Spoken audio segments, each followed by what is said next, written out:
Hey, welcome everyone. Today we're going to talk about label requirements for small packaging, specific for packaging that is smaller than or equal to 125 milliliters and smaller and equal to 10 milliliters. Before I'm going to start, please be aware, in general, you need to look at the CLP label as follow. If it's possible to mention all label requirements for that specific product, then you need to mention that complete label.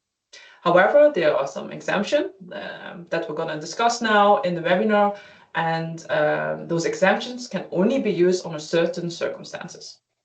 So let's look at the first group of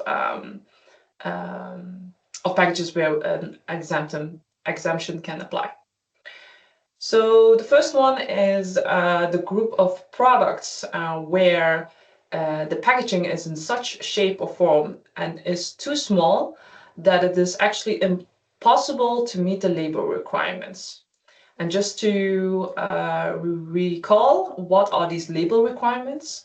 That is that the label needs to be firmly affixed. So sometimes, because of the shape of the packaging, that can already be a difficulty. It also needs to be horizontally readable, so that is also something that can be quite problematic for packaging that have an odd shape or are really small.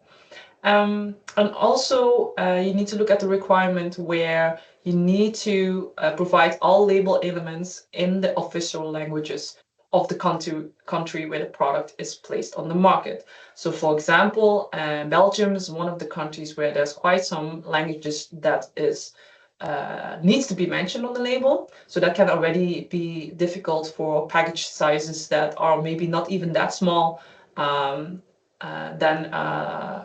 if you would place that same product in a country that only needs one official language.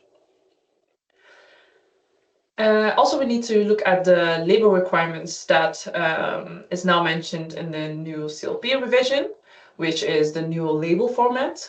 We had given a webinar about this 2 webinars ago, so you can find that on our social media. And you need to be aware that now you could use a fold-out label. So if you would look at the legislation, first you need to see if you're able to have a physical label on that package, and that can be a fold-out label. However, we think that it would be good to have some guidance in this, because does this mean that if a fold-out label is possible, even though that can maybe not something you want as a company because it can be quite expensive, is that enough of a reason to still use the exemption that I'm going to explain? So, in a case where it's impossible to meet the label requirements, then on that in a package, you need to only mention the following label requirements, which are the hazard pictogram, the signal word, the product identifier, so for the substance, that is the name of the substance, and an identification number like the CAS or EC number. And if it's a mixture, then the trade name needs to be mentioned on the label. Also, you need to mention the name of the supplier and the phone number. However, this exemption you can only use if there's also a tie-on tag or an outer packaging for this product. And on that tie-on tag or outer packaging, the full label requirements needs to be mentioned. So that is additionally on top of the requirements that I just mentioned for the inner packaging, are the address, the nominal quantity, precautionary statements, the hazard statements, the supplemental information, so for example, EUH 208, and the UVI code.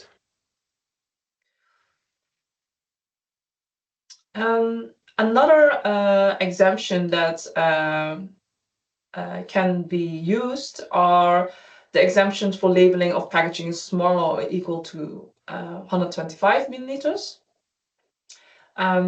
Be aware, in general, there is no change in legislation compared to the CLP revision for this exemption, except that you always that the physical label needs to be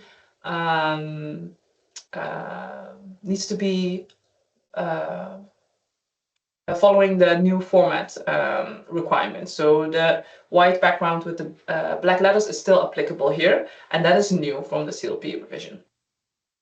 So if we have a package smaller or equal than 125 milliliters, then the following label elements may be omitted, and that depends on the classification of the product. So there are certain conditions for this. So the first group, where we can omit the H phrases and the P phrases are the classification as mentioned here on this slide. So it's quite a lot of classifications, and that are mainly physical hazards. Then please be aware, if the product is classified for these classifications, then the pictogram and the signal word still needs to be mentioned. Then we have a similar group, except that these classification, you can omit the H and P phrases only if you don't supply it to the general public. So if it's for professional use and industrial use only, then you can omit these label elements. And also here, pictogram and signal word still needs to be mentioned on this label. And then we have the group where we can only omit the precautionary statements. There's the classifications as mentioned here on this slide. And why is that? Because these classifications, they don't have a hazard pictogram. So still to make the user be aware of the hazards, they still require the hazard statements for these classifications.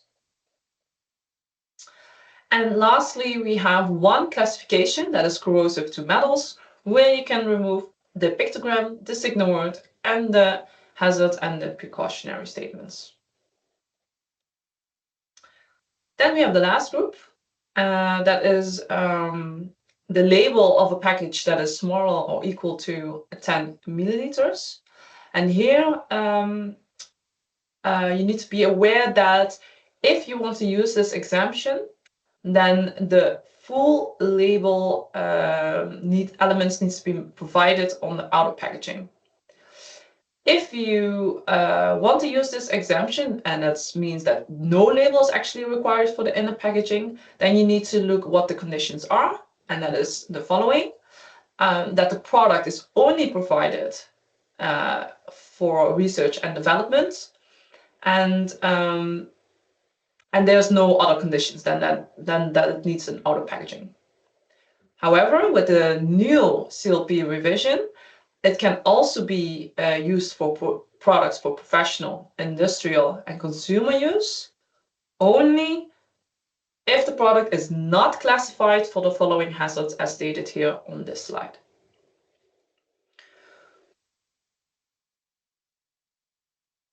Also be aware, if the package is smaller, equal to 10 milliliters, that the font size can be smaller than 1.2 millimeters, as long as it remains easily legible. And also here in general, because this is a new part in the CLP revision, there's a need for more guidance. So we're waiting on the guidance on CLP. With some examples that shows how the label should look like for a package smaller or equal to 10 milliliters. So that is what I wanted to tell today. So thank you for listening, and hopefully see you in the next webinar. Thank you.